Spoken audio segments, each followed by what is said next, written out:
Quite often, going through the storyline of a given computer game, we get the impression that something is missing.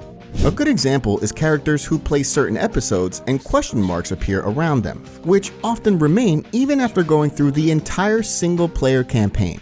A similar example is plot twists, which are often not fully explained, as a consequence of which we find out what really contributed to the creation of a given course of events. Grand Theft Auto is an excavation of this type of issue. Regardless of which part of the GTA series we take a look at, it'll turn out that the pool of questions grows as the plot progresses. And the phenomenon of the further we go, the worse it is, has a lot to do with reality.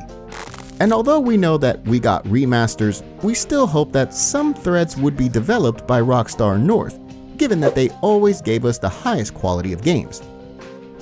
Since we're not dealing with a remake here, it'll be hard to expect such answers as in Mafia Definitive Edition. A very cool example here is the comparison of the cutscene where Thomas Angelo meets the detective to tell his story. In the original, Tommy comes to the agreed place himself, while in the final version, it's quite the opposite. The detective shows up at the agreed place. A lot of changes took place in the dialogues, which became more elaborate, but the message itself remained the same. You can simply see the creators put their efforts into this remake. Nevertheless, knowing Rockstar's attention to detail, we hope that they would at least leave us some clues and try to answer the biggest mysteries.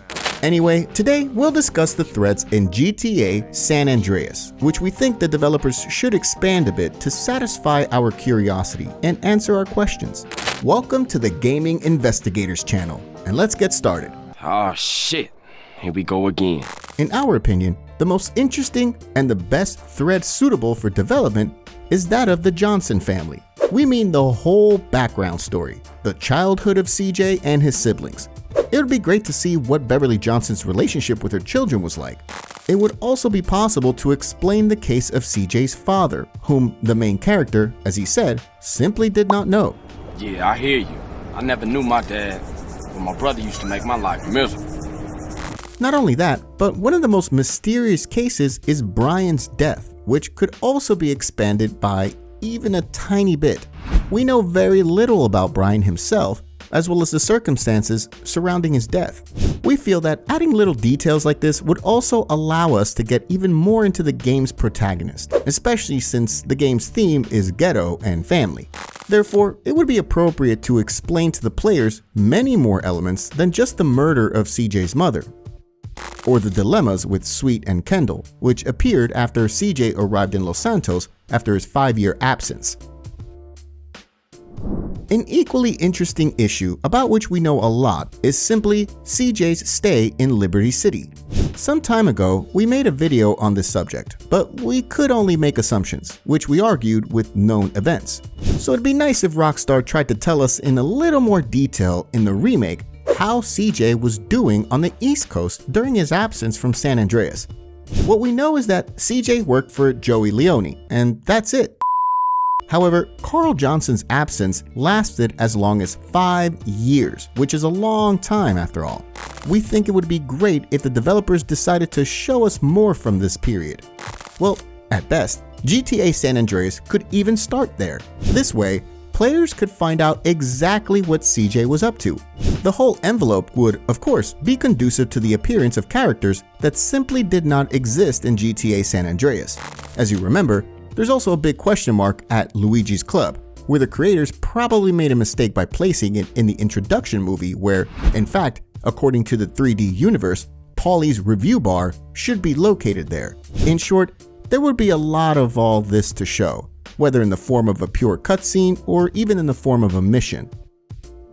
In third place is the Crash thread. In the game itself, we come into contact with this police unit at every possible stage of the story, to a greater or lesser extent. As Tenpenny blackmails CJ into trying to frame him for the murder of police officer Ralph Pendlebury, Carl is still acting as an errand boy for Crash. As a consequence, we don't gain anything ourselves, and after some time, Tenpenny wants to get rid of CJ, which of course fails due to Pulaski's incompetence. But what are we missing in this thread?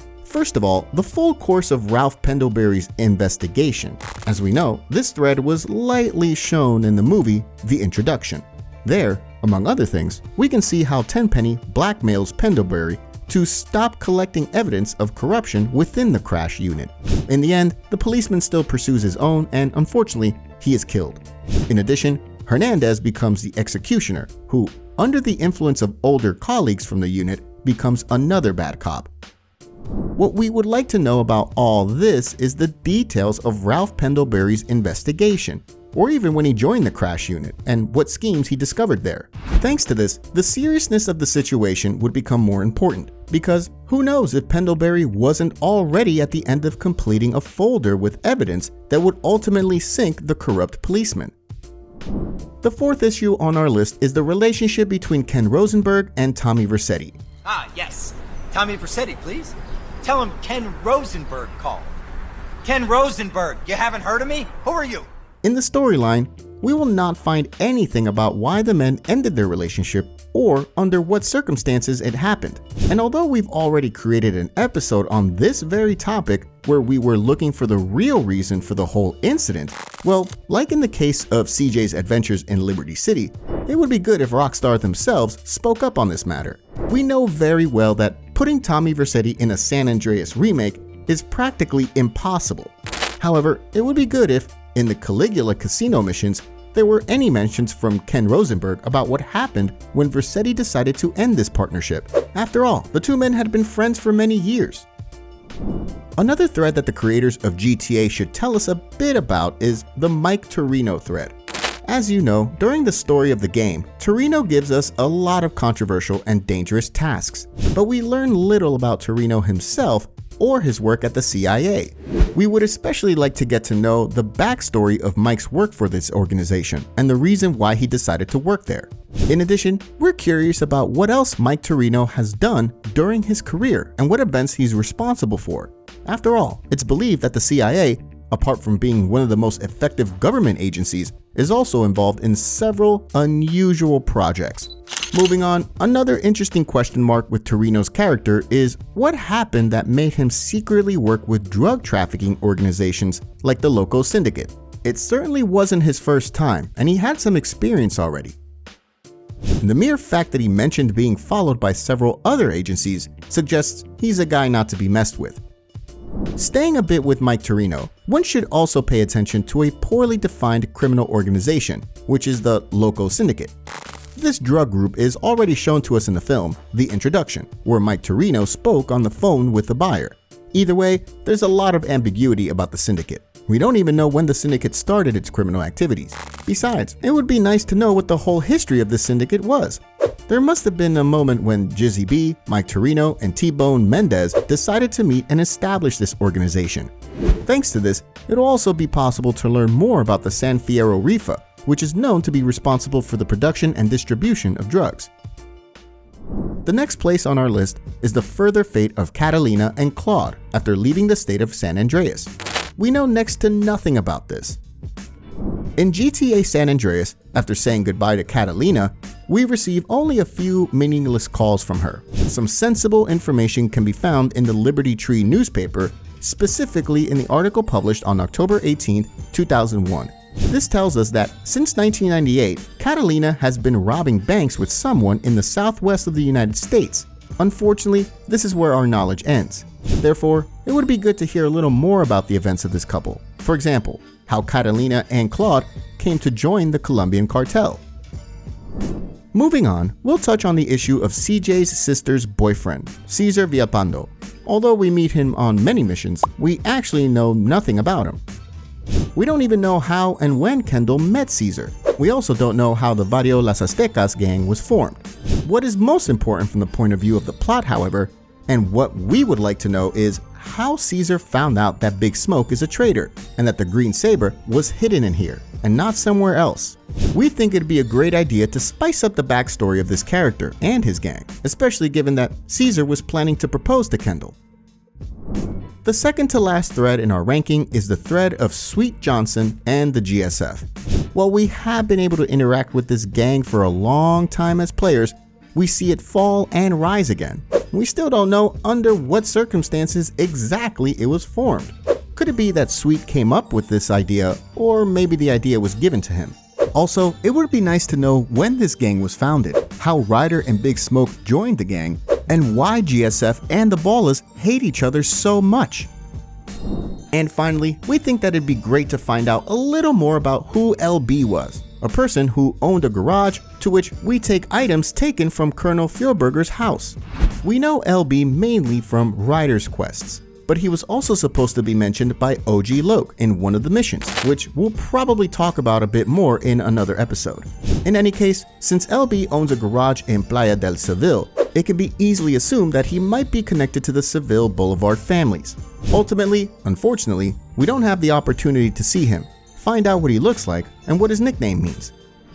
There are many interpretations here. One of them may be that the letter L stands for the word little, which we infer from the fact that during the storyline, there are several gang members with this word. For example, Little Devil and Little Weasel. Things are going real bad. Here, let me show you Running Man. Tony's buried over there. Little Devil over there. And Big Devil over there. However, the letters could just as easily be the initials of a given name, as is the case with CJ. To sum it up, since LB seems to be one of Ryder's friends, we think it would be nice if the character's storyline was developed more. The character could show up visually, or even give us 1 or 2 missions, even side ones. Not only that, you could include some details about LB's acquaintance with Ryder and generally about what he does. As we can see, GTA San Andreas is full of threads that should be more refined. And although we can understand that over 15 years ago, making an even more extensive story could be problematic due to the hardware limitations of the PS2 console, now with much more powerful machines at the disposal, it would seem that adding a few threads should not be a problem here. Not only would the game itself gain even more value, but it would also give retro gamers another reason to revisit this great installment of the Grand Theft Auto series. Absolutely nothing has been developed in the remasters in terms of the storyline. Considering how good GTA San Andreas was and how many players play this game to this day, we believe that a remake of this production should be created sooner or later. There are too many question marks left and too many unsolved mysteries still in our heads. In the meantime, we recommend you check out the episode about why Cesar Villalpando was so important in CJ's life. Thanks for your attention and all ratings and comments. Take care and see you in the next video. Bye!